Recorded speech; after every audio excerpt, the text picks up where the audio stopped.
রমজান মাস সবাই বলছে কি শয়তান আটকা আছে। কিসের শয়তান আটকা আছে?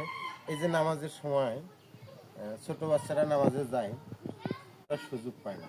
এইটা কোন বাচ্চা, কোন মায়ের সন্তান? দেখেন তো ভিডিওটা।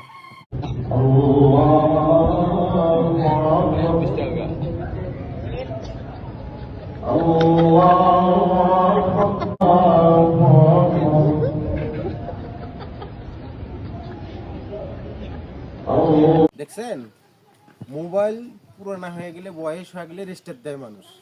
এক রেস্টার দেওয়া লাগবে না। এর পরিচয়টা হচ্ছে এই শামীম ওসমানের ছোট ভাই, মাল একটা মাহিরি মামা। কিসের রমজান মাসে শয়তান বান্ধাত হয়? শামীম ওসমানের আপন ছোট ভাই এই মানিক, বিচারপতি মানিকের আপন ভাগ্নে। আর এই যে কাদের আসিল না, কাদেরের খালাতো ভাই এই কঠিন মাল। ইয়ে কেলাই রেস্টার দেওয়ার দরকার, রেস্টার দিলেই ঝকঝকা।